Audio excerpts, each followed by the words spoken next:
Hello and welcome to this live streaming where I have a special guest, my friend Brian Chambers. We are going to talk about Hasselblad, the Hasselblad cameras, why they're awesome, what cameras they have, why they chose them.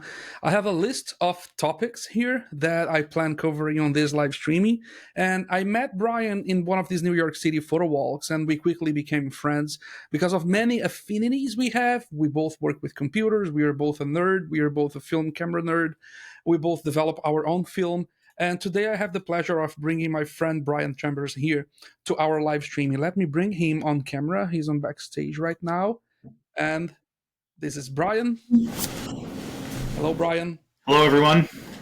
So I was just telling people on how we met. I mean, you saw you were on the backstage, and we quickly became camera nerds. And I saw you have so many cool cameras. In fact, I would like to publicly thank you for borrowing me the Leica monochrome. So I did that comparison between the M10R and the monochrome. So everyone, that was Brian's camera, and he also has two Hasselblad. It's two, right? You have the X Pen. A few more than that. Yeah. But yeah, go ahead. Today we are here just to talk about them because I kind of don't understand. I didn't understand the Hasselblad system that much before talking to Brian. And then in one of these conversations in a coffee shop in New York City, we were like, how about we go live and we have you showing the camera and explaining people why they're awesome. So Hasselblad has a very good reputation. I remember when we were photographing on Chinatown one day, I think, and one guy said, "Oh, that's the camera that the man brought to the moon." So that's a very good reputation that Hasselblad has. And what camera do you want to? We are going to cover today. We can talk about the X-Pan, but the focus is the little box you have. Yeah, give me just a moment and I'll actually get this set here so that we can kind of start talking about it. We're going to, if you're okay with it, start at the kind of the more historic end of the range. Perfect. Talk through old V-System cameras, talk through the transition into modern cameras. So we'll talk about H just a little bit. I don't have any H bodies or any H system cameras in general. We'll talk about X-Pan just a little bit. So we'll go off into the partnership with Fuji. And then we'll talk about some modern Hasselblad stuff and how there's really a marriage between the old and the new and what you can do with each of those. Perfect. So we're all ears and eyes. All ears and eyes. Yeah. Let me know when you want me to turn on the desk view. Yeah, go ahead and if you would turn on the desk, and I'll start showing this off as well too, so that people can see it. On the camera side of things, up top we've got this. Which is by better of the two bodies. This is a Hasselblad 500 CM. So we can kind of see it up here. I'm going to bring it down onto the top view camera in just a second so that everybody can see it as well. But this is a camera system that started its life less modular and kind of more solid. But the idea here is that every component on this camera system, and for those of you who don't know Hasselblad, this is a system camera. You can do a lot with this. Is interchangeable, it's removable, it's customizable, and is very modular. So to that regard, the way that you actually use one of these cameras, unlike many traditional single lens reflex cameras that most people are used to, right? Think your Nikons and your Canons that you hold the viewfinder up to your eye with film camera. And it's the way that most cameras operate. This camera has by default, a waist level viewfinder. So instead of looking through the lens, what you actually do is there's a prism that kind of folds up and allows you to see this. And let's see if I can actually focus this to infinity here so that people can see this with some degree of clarity. But there's a waist level viewfinder in here that if I... What is the name of that origami thing that folds and unfolds? So this is actually the standard waist level viewfinder. And what I'll do here is I'm going to start taking the camera apart so we can kind of start taking a look at each. So that's the first thing that is very cool, the modularity. Like it's a box that has five sides. Yeah, exactly. It has different gearlings. Your tripod plate on the bottom, different winder sets, different lens, different top, and then your backs, right? It's so very clever design. And this may not be something that is immediately apparent to maybe traditional film system user cameras, people that use like a 35 mil camera, or that are used to using a rangefinder, that are used to using SLR, or even digital cameras, is that you don't have to commit, right? You in film world, like the biggest thing is you start a roll of film and you have to shoot through the roll of film before you can go to the next thing. This camera, I can put in the dark slide that shows up here, and as you just saw, take this back completely off, have another back ready to go with a different film stock that I want to use. That's awesome. And then put it on here. So I don't have to commit to an entire roll of 120. Yeah. I can do that. And where this also comes in is by default, as you'll see, this is square. So like a lot of 120 cameras, this is a 6x6 camera, shoots 6 centimeter by 6 centimeter.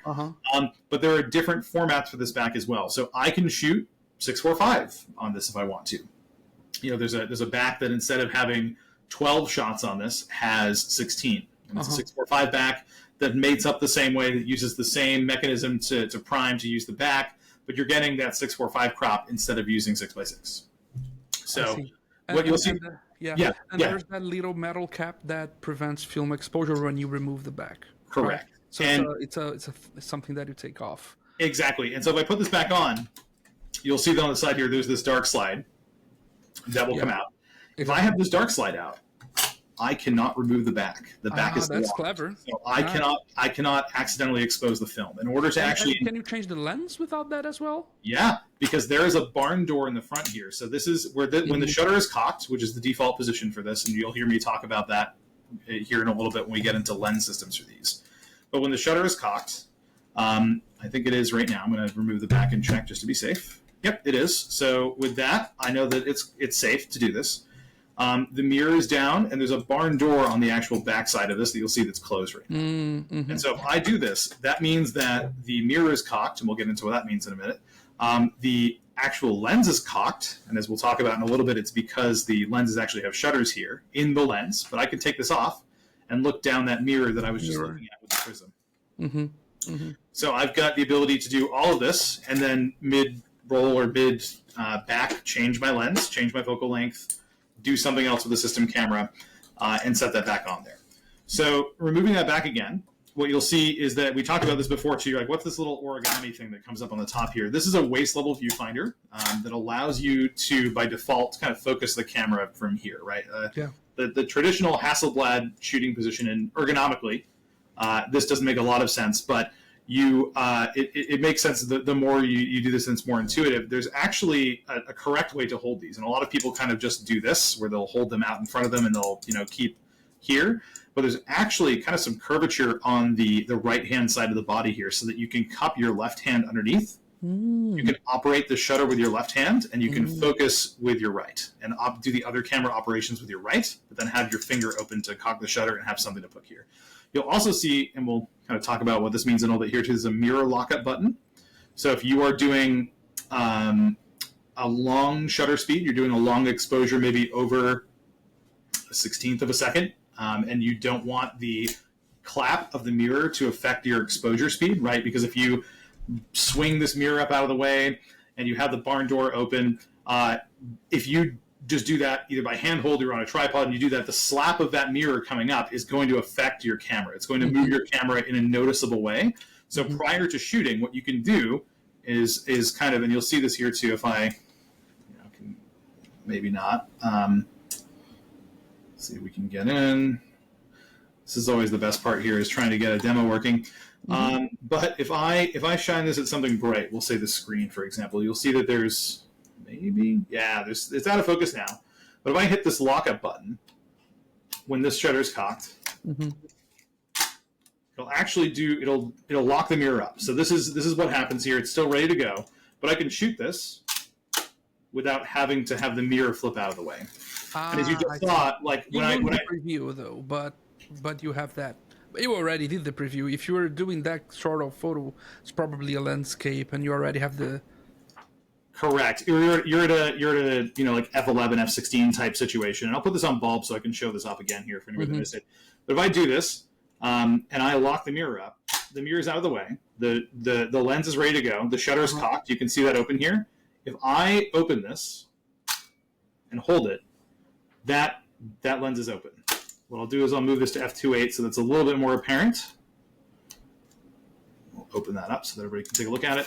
But the idea here is that if I do this, you'll be able to see right through the barn door here when I'm doing this. Like if I open this up and kind of like look through the bottom here, you can see like right through the camera, and that's all this is. The mirror is not there. Yeah, the mirror's locked out of the way when it shoots anyway. But if I am holding bulb open right now, but you can see that's what happens is that mirror that's in the middle there, and when I let this go, it's going to fly back down. We'll do that. So or rather, the barn door in the back will fly down, but the mirror doesn't, make itself there again until we cock it again. And so to kind of demonstrate that, that viewfinder actually comes off. So I can take this off, and you'll see like on a view camera, like on a medium format or large format view camera, completely modular. There's a focus screen, right? There's a ground glass, and there are actually different ground glasses here as well. So I can take this one out, which has been, previously loved by someone else and has some markings put on it that include some tighter frame lines for different formats. But this is actually just a piece of ground glass, and I have several different ground glasses that you can put in here and do this with. You can see the mirror is locked up right now, and this is much easier to see. But if I actually cock this down, what I'm doing when I'm arming this lever here is I'm folding the mirror back down, and you saw the iris open up at the same time. So you can see what you're seeing through the camera here. And if I do that again, you kind of saw that there, but when I fire, the sequence is that the camera fires, the mirror flips out of the way, the barn door opens on the back, and then when I let the button go, the shutter release go, it lowers the barn door so it stops the exposure, the back curtain, if you will. The mirror is still locked up. The lens is still not cocked because you can see the aperture blades are there. And then if I pull this again, you'll see that the actual aperture opens up so that I can see what I'm looking at. The leaf shutter is armed again. And then now if I look back down through the top, you'll see a mirror of what this sees out in the front. So very cool. So this is the same principle of operation as any other SLR camera. It's just on a bigger format. One, because of the size, right? You want to use a bigger film format. This is a much bigger film gate, but also again for that modularity. So as this is armed now, you can see we kind of have this almost torn down except for the lens, which I will take off now. These lenses are very cool because, like many large format and system cameras, the actual shutter mechanism, whereas in a lot of cameras there's a shutter that comes over the film plane. It's what's called a focal plane shutter that actually obscures the film or opens up to let light in or moves over at a certain rate to be able to do that with correct timing. The actual shutter mechanism for this camera is in the lens. So if we actually look down through the lens here, it's open right now. And on the bottom, you'll see this cam that's kind of got an arm pin that's set this way. When you turn that lever on this camera system, you'll see that there's also a matching registration pin here. Opens and closes. So you have to have the camera cocked to be able to do this. If I fire this right now, you'll see that the registration pin moves and it's not correct.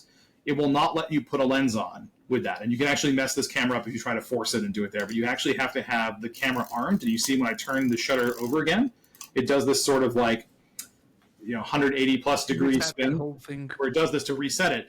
And so when you fire the shutter, what that does when you actually let's see if I can find a good way to show this here.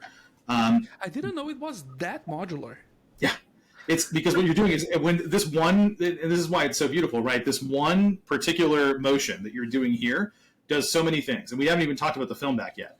But it does all of these things. It pulls the mirror back into alignment. It recocks the shutter on the mirror, and if you look on the back, there's like a key here, and I'll fire this so you can see it here. But if I pull this, you'll see there's a little set of gears here. Those are the teeth that advance the film on the film back. And there's a matching set of gears on each of these film backs that, based on the ratio of how much film you need to advance. So for 6x6, it's one thing. For 645, it's another. Or one full crank of the reloading mechanism 6x6 will advance the film. It will fold the mirror down, and it will arm the shutter on the lens. So obviously now with this all done, I can put this back together. I'm going to take my focusing screen and put this back in here. But a good example of this, now I think you can see on the top down here, this is one of the more annoying bits about these cameras is that you almost need like a set of tweezers or a micro driver to be able to do this sometimes. But there's a little set of, and this is where we start talking about history of this camera system just a little bit. On the 500 cameras, which are these initial cameras that are here, There's nothing electronic in them. There's no meter. There's no motor drive. There's no anything. So on this camera system, just bare bones as it is, the only additional things that you can do here, right, are with tools.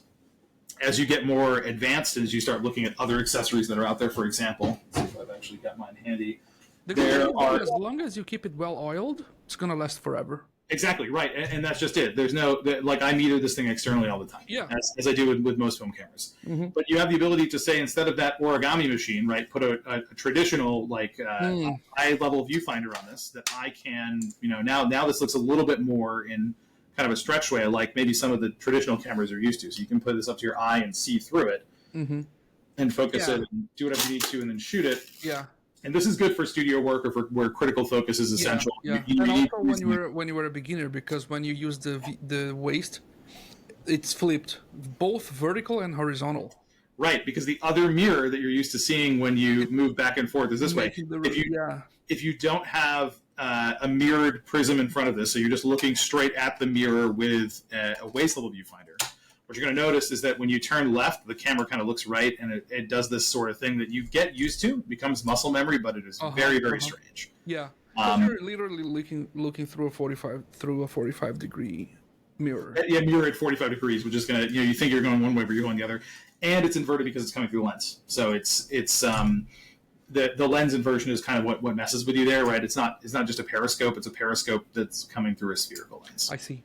Yeah, and the biggest, you put a 120 film roll, right? You and do. It doesn't roll from horizontally, like from left to right, as in a Mamiya, for example. It's from top to bottom, right? Correct. And I actually have a back with a test roll here. I can show this off with as well, because these backs. The ability of changing backs. Is it common for people with Hasselblad cameras to have multiple backs? And then I have several, and I have different formats. We'll talk about some of those in a minute here too. But you can, it's very, and again, this became a thing because if you were using this in a technical setting or a professional setting where you need to shoot really fast, instead of taking your whole camera off of your studio stand to have your assistant reload it, what you can do is have maybe 5 or 6 of these backs with whatever film stuff you're using ready, and then when you're done, hand it off to your assistant to spool it, load it up, tie it, get the film out, reload it, and set it back in the table so that you've always got film to shoot with. And you're not wasting expensive time for studio, for models, for product, for anything else.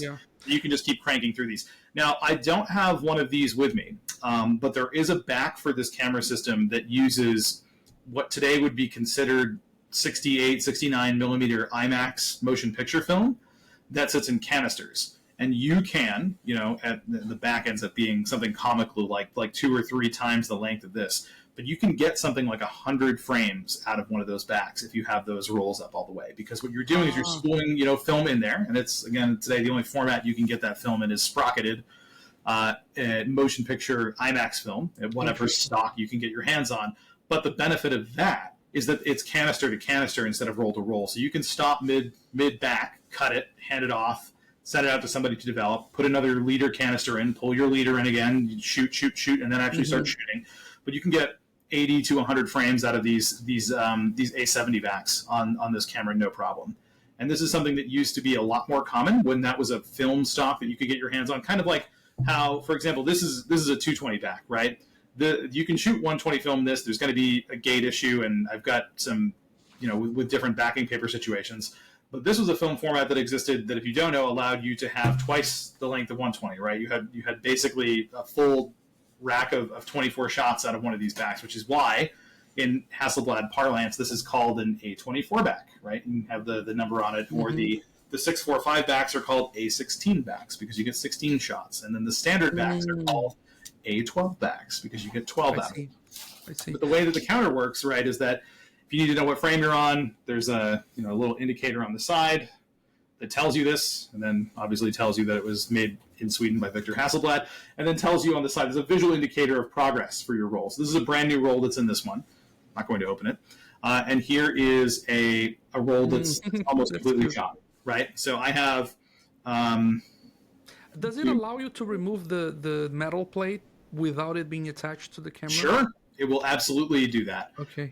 And there's no clutch or mechanism in there. And I know that people talked about doing this too, but this is why you have visual like red flag indicators. Yeah, that's why. And you'll see yeah. people like the red flag is kind of a meme, but you'll see that here where like if there is an armed red flag on this, that's what that's called, is a flag indicator on the side of the camera. You know that's hot, right? That there's film on the other side of this.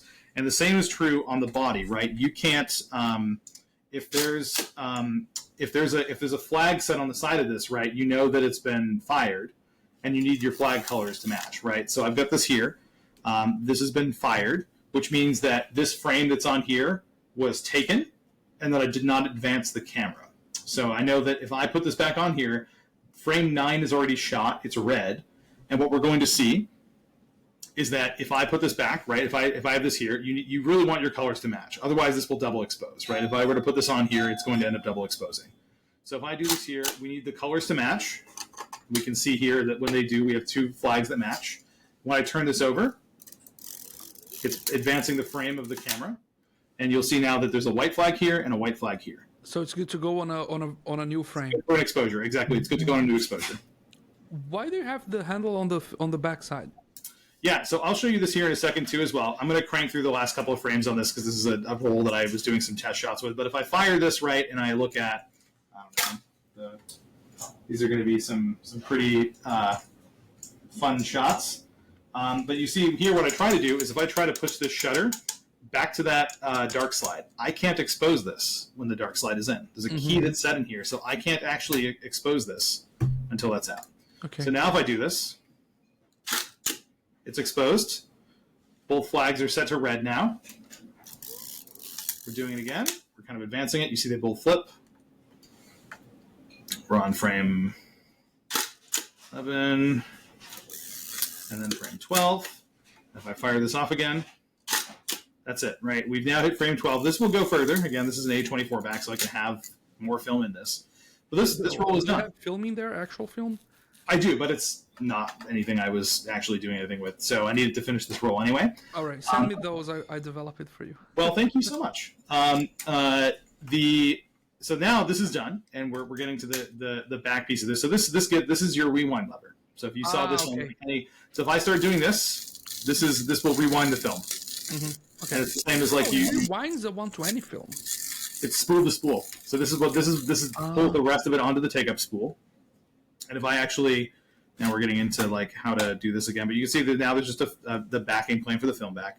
But if I go ahead and actually on the other side here, where this is why this is so ingeniously designed. If I actually turn this and pull it out, this is my roll of film right here. This is the roll of portrait that's in there. So it's all roll to roll, right? I won't show how to load these. There's plenty of videos for this, but the idea is that now I have a completed roll of film that I can. It's absolutely ingenious. It's so well done. And on top of that, it's one of the most beautifully designed objects of the last 100 years. Yeah. Yeah. But the idea is that now I've got a roll done, and if I wanted to load another roll, all I would have to do is take, say a roll of like E100 or Portra 400 or whatever else I wanted to shoot. Swap my take-up spool the same as you would with a lot of other 120 cameras, where it's a spool film system. It's not a canister film system. You have to swap your spool aside, and then put in whichever film stock you want. Load it, get it to frame 1 where the arrows line up, and there's actually like an arrow on the bottom here as well. Set it back into your back, lock it sideways, and put it on. And so with that, you then would start counting to frame 1 like you normally would. This actually has a clutch where it will stop at frame 1 and won't let you go any further. So it's now one-way ratcheted. There's a set of teeth gears that do this. And if I put this in here, now we are in a situation again where we're looking at white flags, which is what we want to shoot. I shoot. There's nothing actually in here. Just try to shoot again with the dark slide in. It's not going to let me. Mm-hmm. And yeah, it's good to have these protections because it's very easy to forget that dark slide.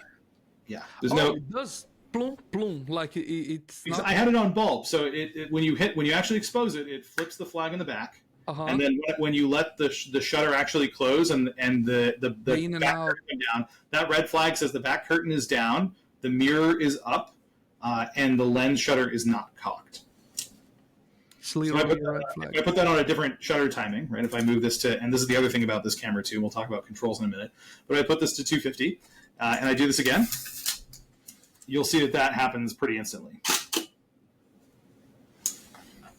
So this camera, like many rangefinder camera systems too, has controls that are bound for both your shutter speed and your aperture. You don't get to change your ISO. You're kind of locked into that when you pick your film back, although some again, backs will be nice, and they'll give you either a tab for your film or like an ISO indicator so you know what speed film you're shooting. You don't have to remember or write it down.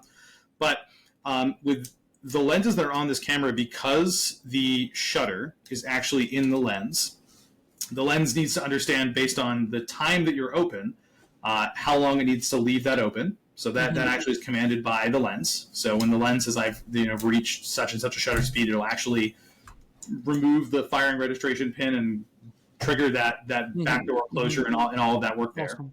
Yeah. So it's a little bit more complicated than that. So there's no like, the lens can't tell the body what to do. The body can tell the lens what to do. But if I set this to f250, what you'll see when I hold this, if I fire this again, is that if we're looking in the front, it'll fire at a 250th. I keep instinctively putting this dark slide in. It'll fire at a 250th. You'll see it close, but you won't see that red flag is armed. That's because the back curtain is still up. If I let this go now, that back curtain has come down.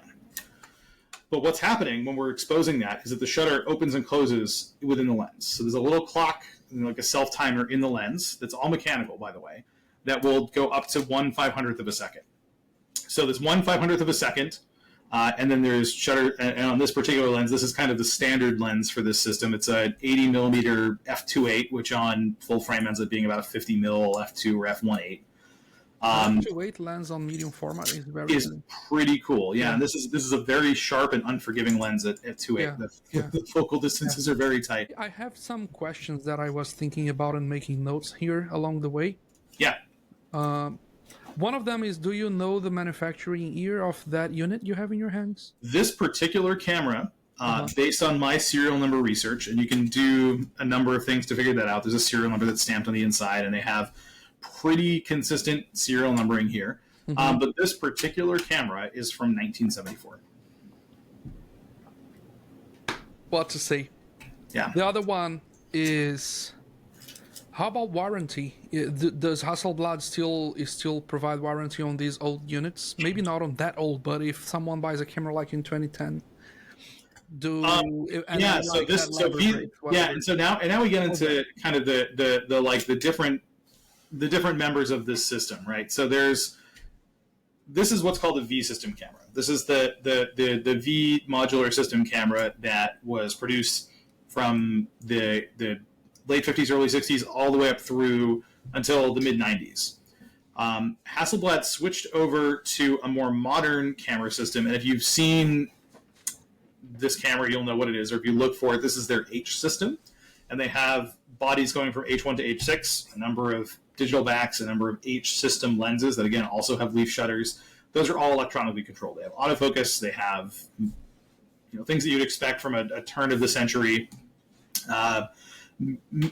lock-up mirror studio camera that you would use in technical settings.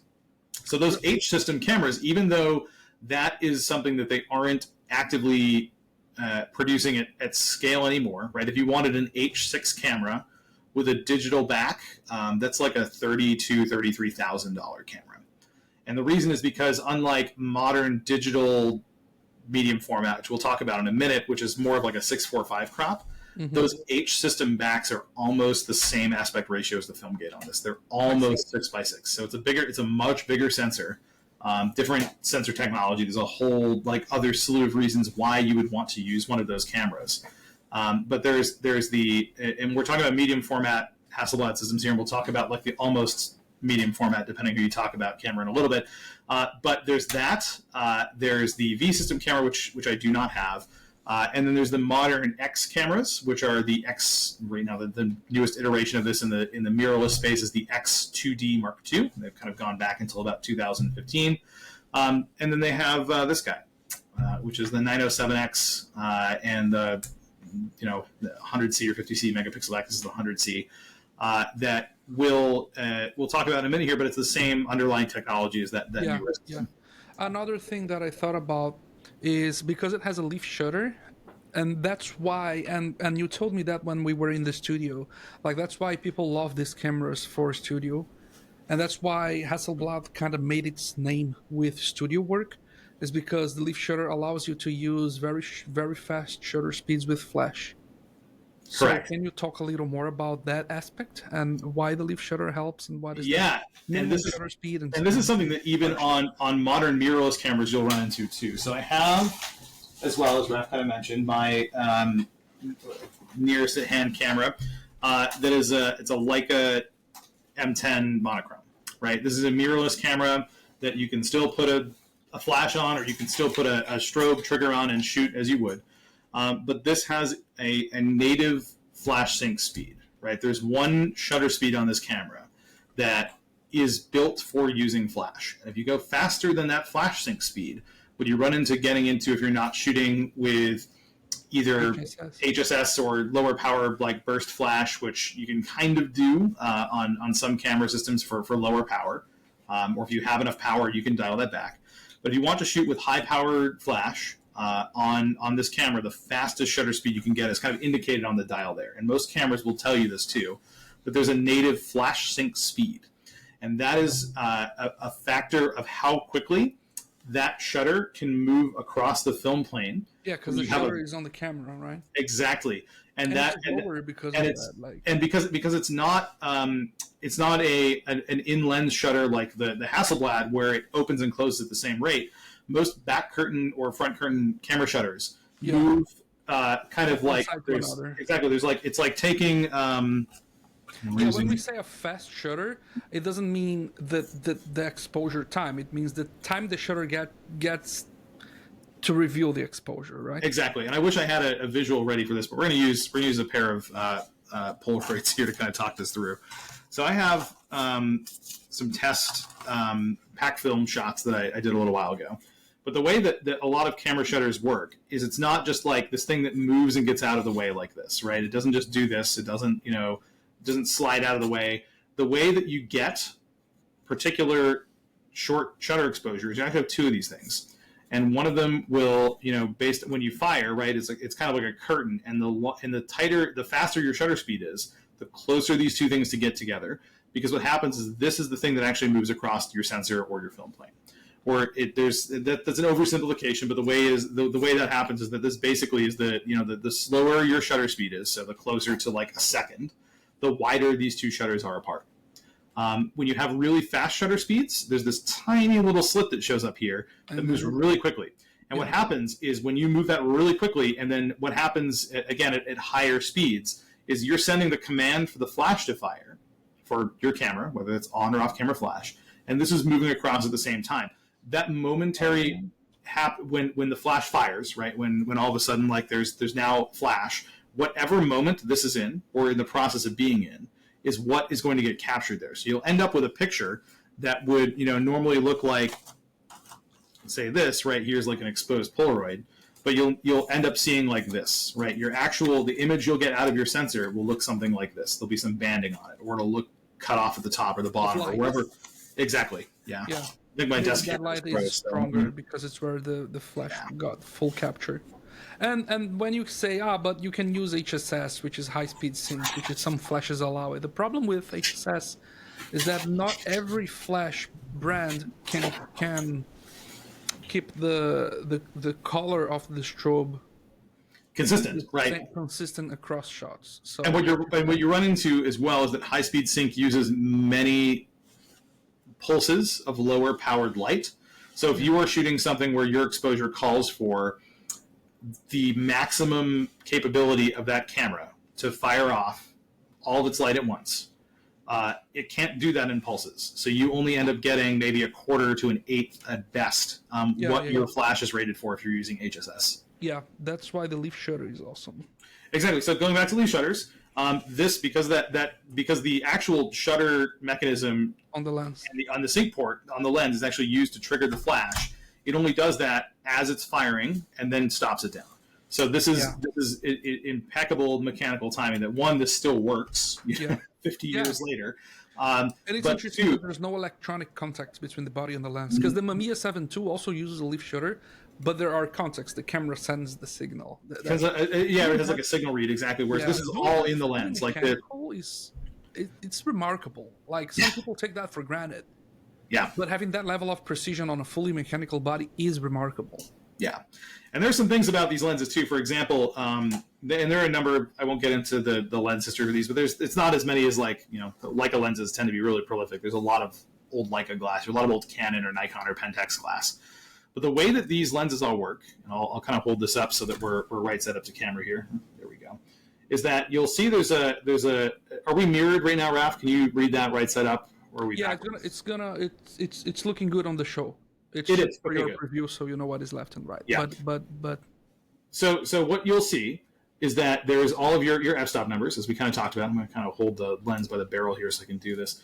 But if I move through the f-stops, you'll kind of see there's like a pair of like orange indicators that get wider. Those are focus indicators. So on some lenses, you'll have like zone focusing, or the ability to see, what will be in focus. And there's actually a distance scale on the back of this that when you focus, right, if I change the focus on this, and I set this to, say, 7, I think this is in feet, not meters. This might be a US lens. Is it in feet or meters? This has got to be in feet. This is nowhere in meters. So, yeah, it's in feet. This is a foot scale lens. So so if I go to this right here, I can see that everything from, 6 to 9 feet is in focus. Mm-hmm. Or if I change this and say, I want, everything from I'm focusing at something that's like 25 or 30 feet away.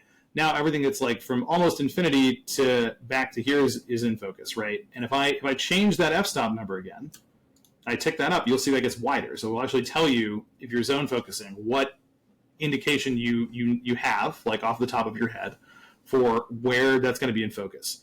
You'll also see that when I turn this, by default, it also adjusted the aperture number. And this is by, again, default, so that if you have an exposure dialed in, and there's actually like exposure value numbers on the side, if this is so it does EV calculation. It does EV calculation for you. So it does exposure value calculation. So if you have your exposure value set, right, if you know you're shooting at 100 ISO, f16, 125th of a second, like standard Sunny 16 stuff, and we set that up on the lens, right, we go to 125, and I'll maybe show if I can do this a little bit here. And this is a very 400 level session in the corporate jargon. Yeah. About what an EV is. Yeah. So we won't get into that, but so now you can see here, if I have this set to f16 and I say, all right, well, maybe I don't want f16, I want f11, right? We're going to go back to f11. It'll actually move the shutter speed for you all the way up until the maximum that it'll do, which is 500. And it'll work the other way too, right? And this is set so that if you wanted to change this, there's a clutch on the side of the lens that if I'm kind of holding backwards here where my thumb is, this would be where my left or my right hand would be if I was operating the camera. Yeah. I can uncouple those two things and then move them independently. If I pull down on this, I can now move the shutter speed independently of the aperture. Yeah. What I most like about these old mechanical things is that just learning how to use them teaches you theory, teaches you how to photograph. Because in order to understand that mechanism, you have to understand the relation between aperture and shutter speed. Sure do. Right? And that calculation, which is the exposure value, the EV. That's awesome. So, Ari, what is the thing you like most about this camera, among many things you like? What is the one you like most? And right after that, we should talk about digital. Yeah, so there are a few things that I like about using this camera system in particular. One of them, and this is kind of the tacky one that you'll hear a lot of people say too, is that the lenses on these are very sharp. For old glass, the coatings on these are excellent. They're all like Carl Zeiss lenses, so they're very well coated. The optical design is excellent. They're very sharp even today. And for 120, you'd be really hard-pressed to get this kind of image quality at f2.8 out of a camera system this size. So there's that. Mm-hmm. The other thing, and this will definitely sound strange, right? But this is not an easy camera system to learn, and it's something you have to really be intentional about using. You can't just pull this out and say, "Oh, I'm going to take a picture at the county fair today," and say, "All right, here, hold still. Okay, we're gonna. Oh, nope, hold still again." This is not a This is not really meant to be a snapshot camera. Yeah. You have to spend your time composing this, and half the time that I use this camera, it's either on a tripod, right? So I've already found the frame I'm looking for. I already know what I've done. I've been intentional about composing something. Or when I am walking around in a setting where I've either got higher speed film or something else on the back of this, and I can use this. It forces you to still really slow down and pay attention to what your settings are. Because the camera isn't making any decisions for you. Awesome. You are telling it what to do. That's great. And so you don't really get anybody to blame but yourself when you get your negatives back, or you start looking at your files and say, hey, this isn't what I wanted. You kind of have to then do some detective work and say, what did I do wrong? Yes, that's great. And then when you come to digital after that, or better, when you put a digital backing there, you sum these forces of being deliberate and know what you're doing with the digital shot, and you only have good things. Now, before talking about the digital and the digital back, and I want to share my screen and show you a digital photo that was taken with your 907X digital back. What is a tip for a beginner that is looking to buy their first Hasselblad and asking for a friend? I told him before doing this live streaming, like, perhaps I'm gonna buy one during the live stream. Yeah. So what is the tip? Because as I can now see, it's fully modular, and there is all of this nomenclature and terms about the Hasselblad world. What would be the number one newbie tip that you would have for someone looking to buy a film Hasselblad camera? That's great. So there are really three of them. The first one is don't impulse buy something because it looks like it's a good deal. Fully understand what you're getting. Don't be afraid to ask questions. Like with anything else, you really want to understand not only the condition, but what you're getting. As you saw, if you were to buy one of these cameras complete, it could have any number of components attached to it. What you'll also see is that there are different versions of this camera. Like we talked about the 500 camera here. This is a 500CM, C/M. But there's also a camera that's a 500C without the /M. The /M denotes that you can change the viewfinder screen.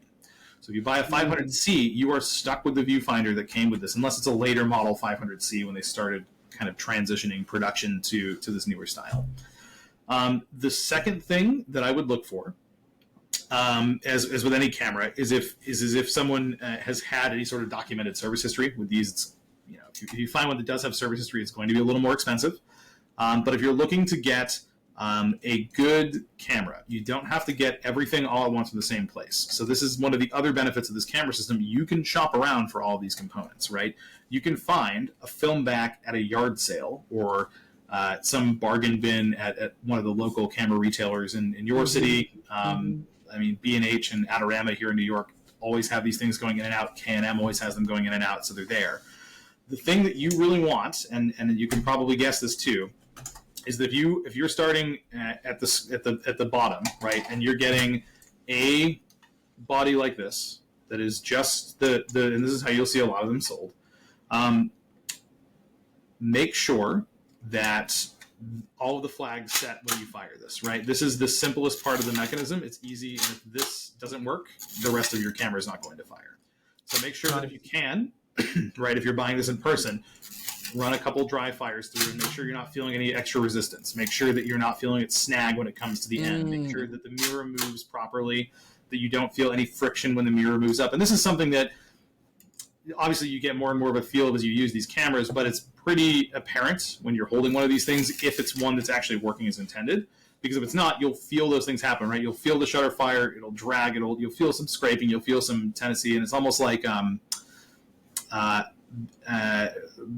don't know, right? Like trying to peel a piece of like plastic off of something, and you feel it like snag a little bit, and you have to pull a little bit more, and you're afraid it's going to break. That's how it kind of feels with one of these cameras that hasn't been well maintained.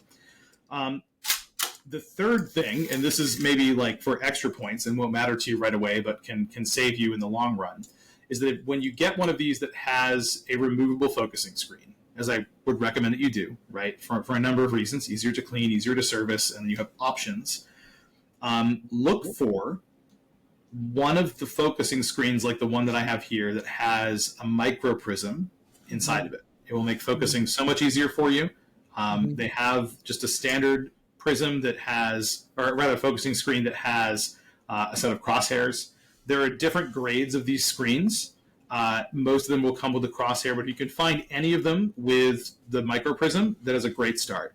You will see people with glasses pushed up on Hasselblad forums say, well, actually, you should be looking for an acute matte C or an acute matte D, or name your screen of choice here, and that's well and good. But just that focusing screen for an acute matte D on a good day is like an $800 eBay purchase. And if you don't need that bright of a focusing screen when you're starting, I would argue that you really should, one, understand that you want to do this, and two, then be able to focus it. It's a lot easier to focus this camera with a micro prism at f2.8 on one of those brighter lenses than it is with a crosshair. Yeah. So I remember when I saw the focusing thing that has a little lens inside that you pull to magnify. Yeah. Oh, and that's the other thing too. So if you get, we're talking about the next component you'll probably come across. If it doesn't come with one of these waist level viewfinders, you'll want to buy one.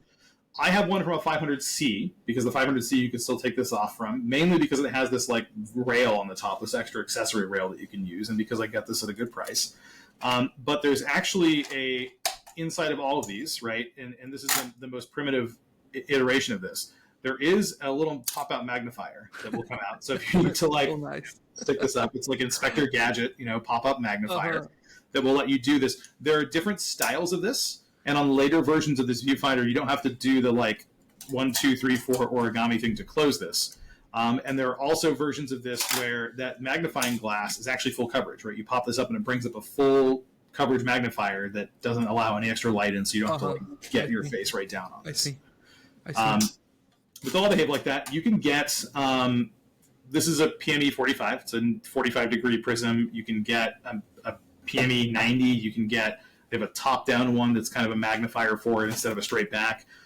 Those come in metered and unmetered. So talk about meters for this camera. Again, if you can find one of these prisms that has a meter in it, you're welcome to use it. Some people swear by them. I tend to not meter on camera anyway, let alone through the prism, through a lens off the other side of a mirror in my filter stack. I'd rather just hold my filters. Got it.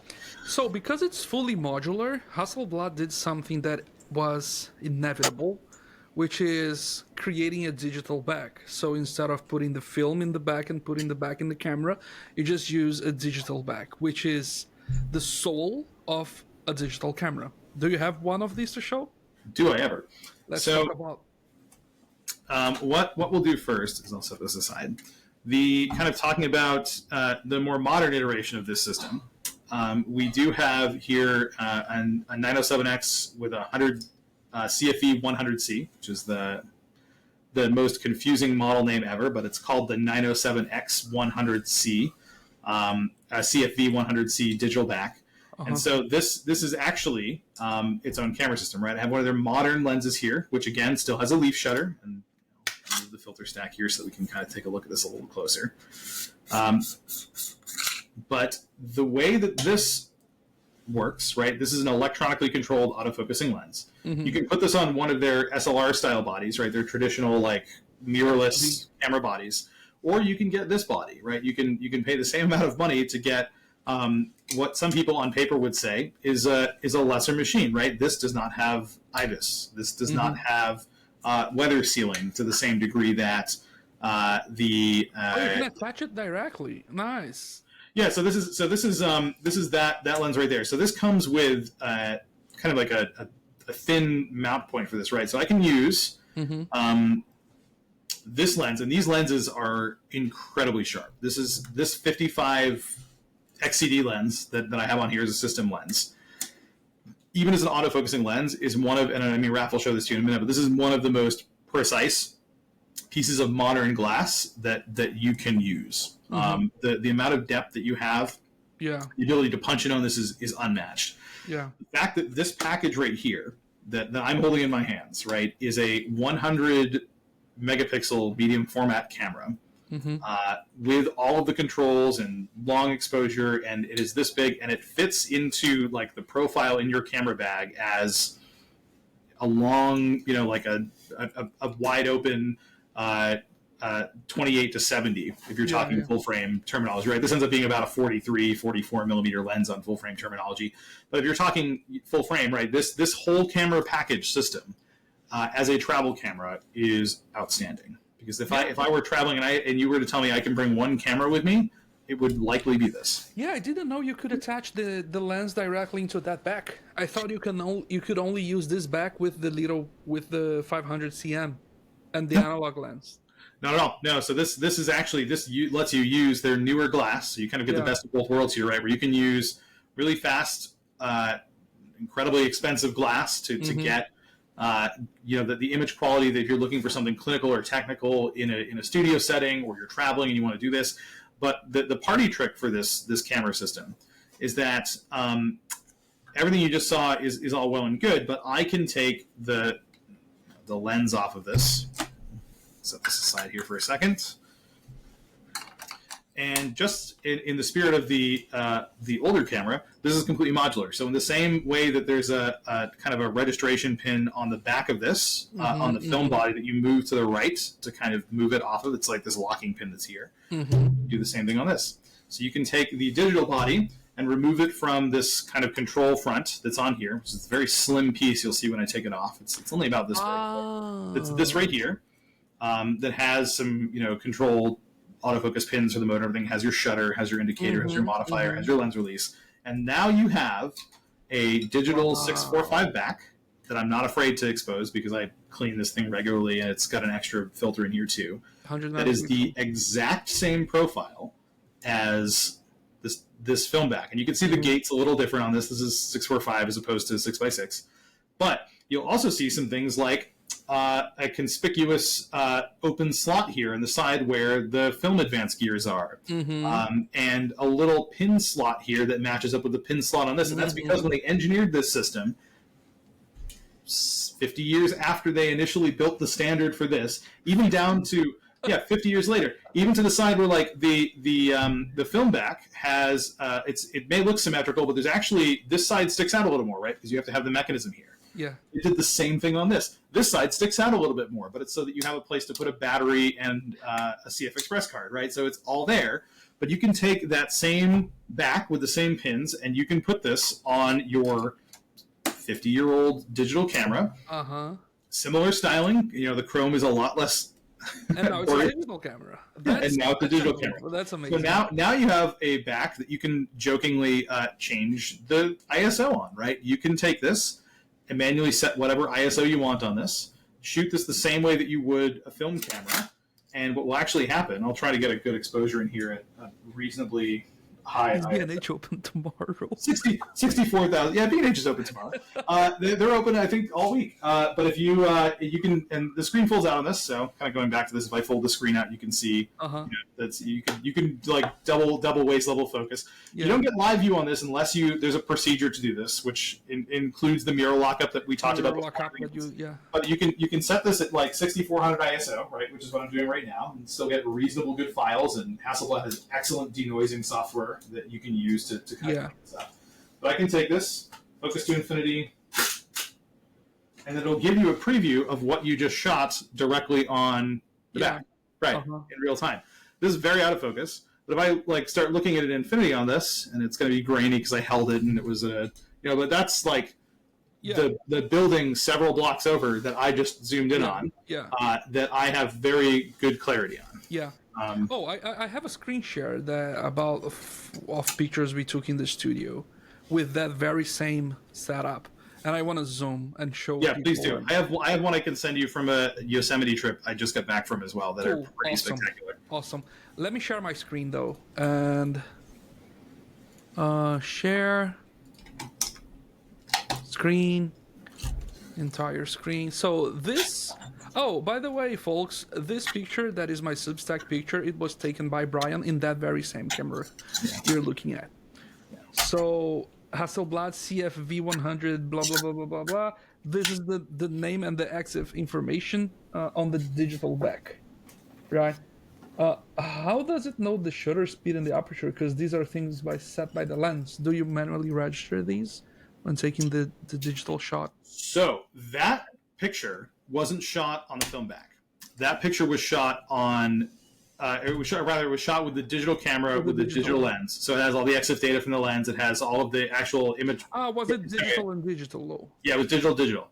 Okay. If you shoot just on this, you can, inside of the settings for the digital camera, tell this what camera system you're using. So if you shoot this on a 500, and they have Hasselblad 2000 cameras and 503 cameras, they're all part of the same V system.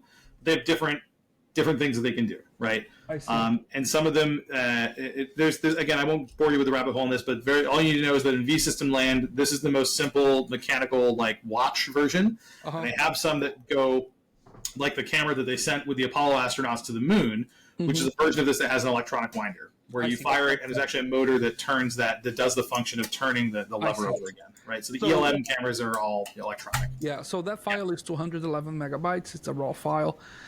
So look at that. This is the level of detail we are talking about when we talk about the.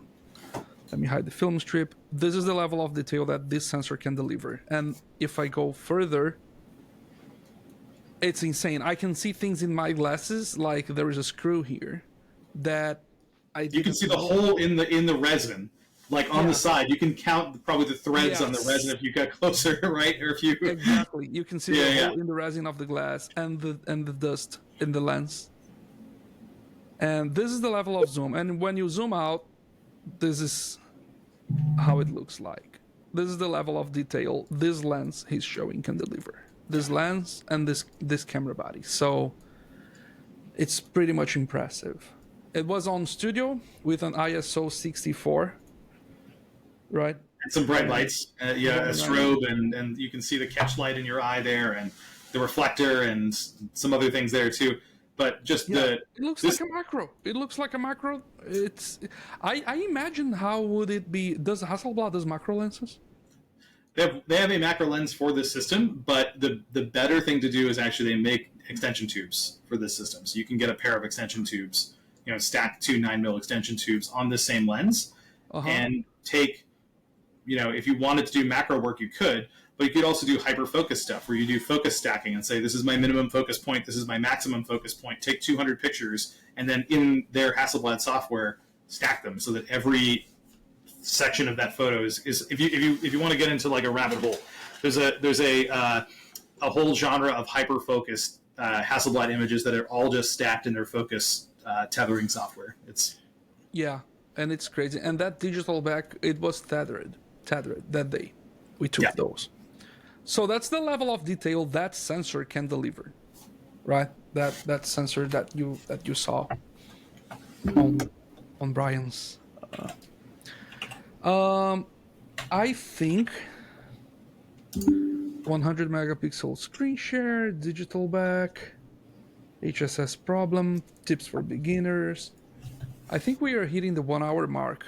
Do you want to show the other cameras you have? So just for the fun part of it. Sure. The other Hasselblad, which is the Expand, which we can do a live stream about it after. Yeah, this particular camera is kind of notorious for being difficult to get your hands on, and is very special. But this is a film camera that Hasselblad worked to co-develop with Fujifilm, called the X-Pan, and in Fuji parlance, it's a TX1. So you'll see that there's a couple of these out here.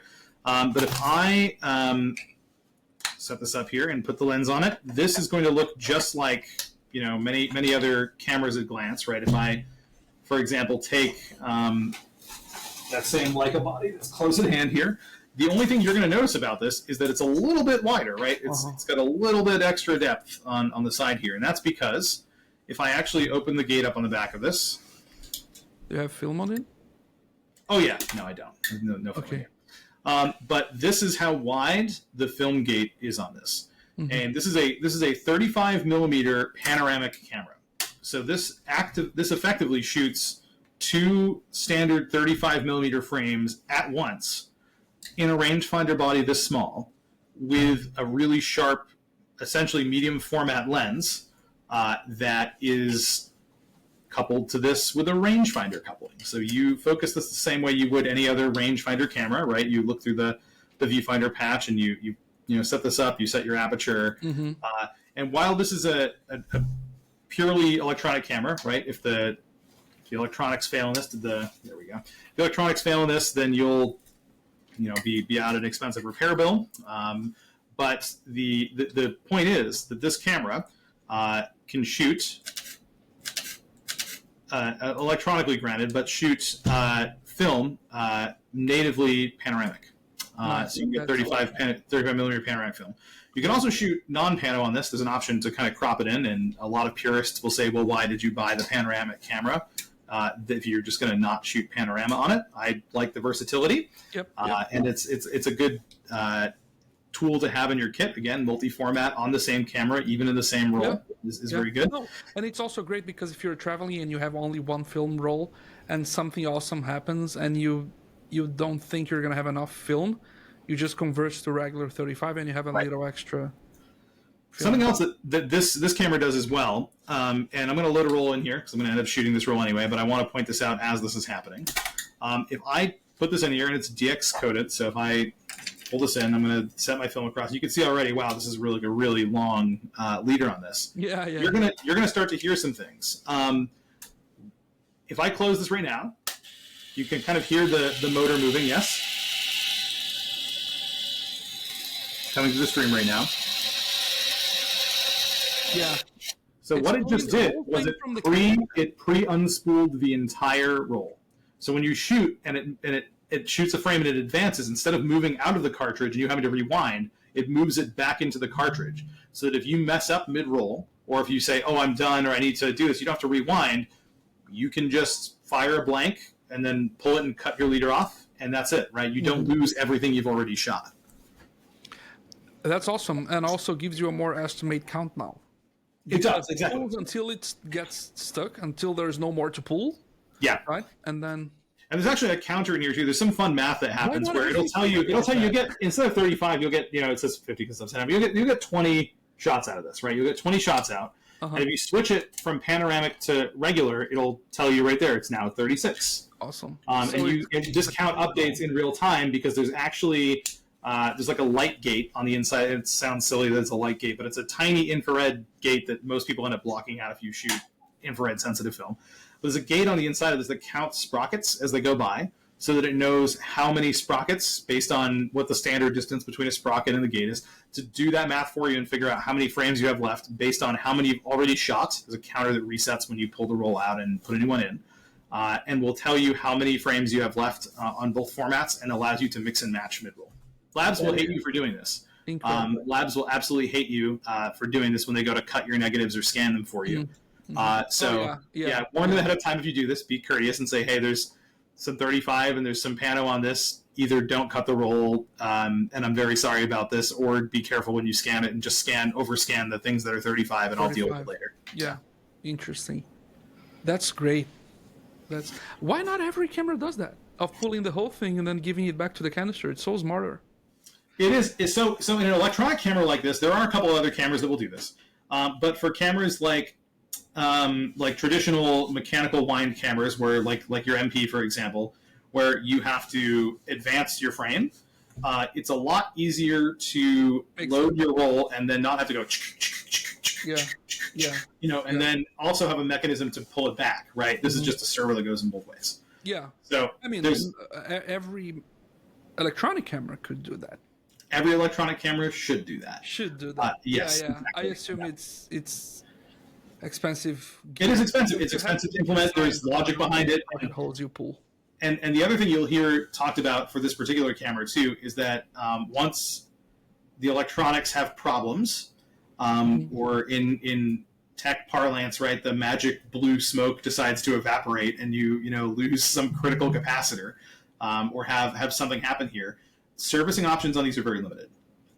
There is a gentleman who goes by either Away Camera Repair or Away Repairs on Instagram who will pull these apart and has documented experience of him doing this, has access to first-party utilities and parts and knows what he's doing, and can fix this for you. The problem is that if you're in the U.S., there really aren't that many shops that will do this for you. And the other thing about these two, again, getting into Hasselblad history lesson without going too far into time here, is that you also notice that the finish kind of chips off on these, right? There's like on the black ones, which are the Hasselblad cameras, the Fuji cameras were all just straight titanium. This is a camera that's titanium. The reason that this flakes off so easily is because when Fuji and Hasselblad started working on this camera system, there was no way to anodize titanium. So there was no way to properly paint titanium any color other than just coating it. And Hasselblad said this needs to match all of our other cameras. This needs to be black, right? If we're going to do this, we will cover the R&D process to figure out how to anodize titanium. So it wasn't some aerospace company. It wasn't Boeing. It wasn't Lockheed that figured out how to do this. This was Hasselblad telling Fujifilm that we will do this and we will figure out a process for anodizing titanium to actually make this happen. And of course, this being the first ever product that was commercially available that had anodized titanium on it, the finishes kind of they fall off over time and they flake. And Hasselblad felt really bad about it for a while. And in the second iteration of this camera, did some different things. But the long and short is that if you like the color of your titanium iPhone and you like that it has a color other than titanium, you can thank Hasselblad. Nice. All right, we are going to the 1 hour mark here. I want to just summarize what we covered. We did introductions. We covered what camera Brian has. He showed the 500 cm Hasselblad with the 907X digital back. We talked about lenses. We did a demonstration of the 100 megapixels. We did a whole dive deep on the mechanical little box that the Hasselblad is, where you can attach things on the bottom, you can attach things on front, on the back of it, you can change film backs. We covered what he most liked about it. We talked about tips for beginners looking for their first Hasselblad. We talked about the digital back. We talked about the 100 megapixel aspect of it, how sharp the lenses are. The dive deep on the Hasselblad M system. We call it M system or CM system, V system, right? V-System camera. V as in Victor? Yes, V as in Victor Hasselblad. Victor Hasselblad, nice. We at the end right now we talked about the Hasselblad X Pen which is a 35 millimeter panoramic camera that does film. Lots of subscribers are joining right now, and that's one of the problems with the live streaming that sends an email, because not everybody sees the email and clicks it right away when we start. But this live streaming is all being recorded. I'm going to edit that. I'm going to transform that into a post. So Harish and Preston and Ronaldo and Andrea, you will all be able to watch that later with full quality in a post where I will summarize what we talked in this conversation, and then you will also have access to the full video. So probably when I create this post, which should be Monday, Tuesday this week, you're going to receive an email with the live streaming content. We talked about manufacturing years. We talked about warranty. We talked about the aspect of the leaf shutter that the Hasselblad cameras have and why they are very utilized in studio, especially when you're using a flash, because you can go to 1 to 500 of a second shutter speed. We talked about the warranty. We also covered about the HSS problem on flashes, the high-speed sync that many flash manufacturers do, which could be a countermeasure for cameras that don't do 1 to 500 of a second with flash. But the problem with HSS is that inconsistent color across exposures. We also talked about anything I forgot, Brian, that I have notes with our conversation. Copious notes. No, I think we covered a pretty cool amount of information about the Hasselblad system and why it is amazing and why now I want one. I didn't know you could use the lens with the back directly attached. I didn't pay attention to that when we were at the studio at that time. Yeah, I thought you needed to have the analog one. So I think it's a very interesting idea to first buy the digital back and the lens, and then after you buy the film, so you learn how to use and get familiar. I mean, there is not too much to learn when you use the digital back and the lens because it's a digital camera. Yeah, right, 100% digital. But when you buy that digital back, does it come with that frame that you can attach to or you have to buy it separately? This is what you get, right? You get this is a full camera system, and they sell this to you at the same price that they do their mirrorless body, right? The X2D. Yeah, the X2D, the X2D Mark II, the X1D, X1D50C, all the cameras that are in that X series lineup. My question was, does that come with that little frame that gets in between the Yeah, oh, the 500 front part. cm? Yeah, so this is the package you get. You get the Okay. Oh, I 907X got it. with the 100C back to it. Right? It's very you can find people selling the digital back used, just the digital back, but this will So the come sensor, as it's that is the 100 megapixel yeah. sensor. Right? Yeah, on the back of this right here, right? But then you will get this front, obviously with the lens that you're choosing, and you can.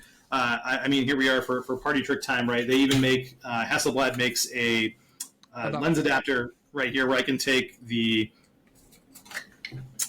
This is a first party adapter that they make, but I can take the X-Pan lens that I have here, right? That's So so this. I didn't know.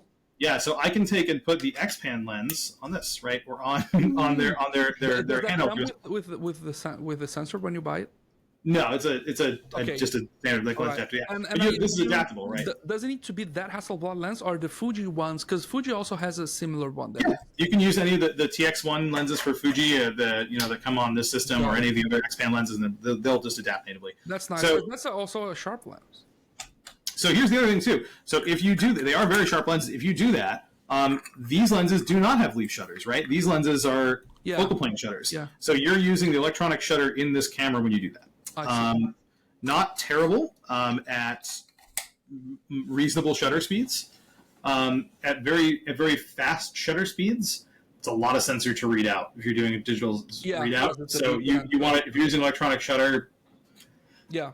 Treat it like it's a film camera. Try not to go. An advantage of the 500 cm is that you can also use phase one digital backs. Yeah. Right. You don't have to use this back, right? There have been digital. There's an entire ecosystem of digital backs out there from Phase, from other Hasselblad systems that are out there that will do this as well too, where you can put whatever digital back you want on the back of this. Be careful in doing that because some of those, I would say older digital backs from a technology perspective, either only work when they're tethered to your computer. Which is kind of annoying, right? Unless you're doing studio work, and those same backs still use FireWire. So you are looking at like active FireWire 400 or active FireWire 800. I see. As the interface with this. It's not USB. If you are running the wrong FireWire adapter into your computer, it won't give enough power to run the bus to get the data off of your back. And there's some slow. Also. It can get very, very slow. So there, but the difference is that if, for example, you're into CCD sensors, right? A lot of these older digital backs are CCD, medium format backs, and people wax poetically about CCD colors all day. But that's something that you have available to you. Yeah. At the end, it's going to be a raw file, and you're going to color grade anyway. Exactly. You're going to do whatever you want. You're going to studio to take JPEGs. Right. Yeah, nobody's going to studio to take JPEGs. So. But you get the idea, right? So you have options, which is I think the real benefit of this system. The real thing to remember is that if you're going into this system, you have options, and if you know what you're looking for photographically, you can find something to do that on this system. Awesome. Yeah, I think it's the perfect. Let me get rid of the Brian's desk camera and now have just us both. I think it's the perfect union of the. It makes lots of sense if you like shooting both digital and analog, to have a Hasselblad V-System.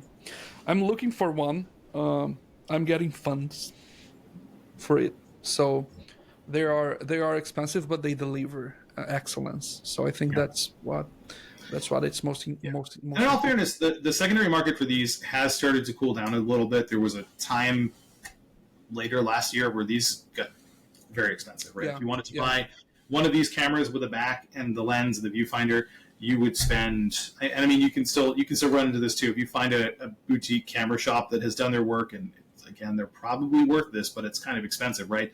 It feels pretty painful to spend like a MP money on one of these cameras. Yeah, and you can get into that territory, right? You can find people who are trying to sell 503 CWs, the bigger brother that has the meter and has some of the other stuff in this, with a good lens, with a good back that's been serviced, and asking $4,000, $5,000, $6,000 for them. Yeah. You don't have to do that. You can get these backs on the right day, for between $100 and $200 US. Have someone service them for you. You can get the actual core, the cube piece, again in the right condition, for less Yeah. than $700 if your eyes are. And it's about, and again, unlike an MP, for example, where you can't just say I'm going to go buy the back door of a Leica MP, or I'm going to buy like the shutter mechanism for a Leica MP. You basically get the ability to do this, so you don't have to commit to one full package camera. And that's I guess the biggest piece of advice I would tell you is that if you're looking at finding one of these cameras, be really selective about the individual components. Get the one that fits your budget, but that also is going to be one that you can continue to build on or use or iterate. Right? You don't want to have some component just taking up space on a shelf. Yes. That's great. I think we covered a very good educational agenda with demonstrations about the powerful of the digital back, and also the dive deep on the mechanics about it, the leaf shutter and all this stuff. Thank you so much, Brian. Oh, look at that, we have a message from the chat. Let me bring this on public chat, live chat. Preston just said, I have the 500 cm with the Carl Zeiss planar 2.8 80 millimeters. Good. That is kind of like the bog standard lens for this kit. Like I if I'm going out with this camera, it probably has that lens on it. There are some really interesting lenses you can get too. Again, as you know, if you've got this camera, they have the 150 millimeter telephoto lens, which actually ends up being like an 80 to 90 millimeter lens on full frame. Good for portrait work, good for longer stuff outside. One of my favorite kind of underrated lenses for this system, and I might have it handy here, is this 50 millimeter distagon. So it kind of has this strange shape to it that is like this. It looks like kind of a horn if you look over the top of it. But this ends up being like almost a 28, right, on full frame territory. And it looks like there's this giant foghorn on the front of your camera when you use it. It's a really, really interesting perspective. There are even wider lenses than this that don't work, right? Like you get the lens with the body and the mechanism attached to it, and you put a film back on. It's almost actually the same, width as just the front piece of this, right? Just this right here with the lens on it, and those are SWC bodies. You don't get a viewfinder on those, right? You have an optical viewfinder that you kind of have to look through the top on. Those are big money right now. SWC cameras were always really expensive and still are in good shape. The sky's the limit, right? You have a lot of optical options here, and good on you for having one of these already. Because if you have one that works, you have a good place to build from. Awesome.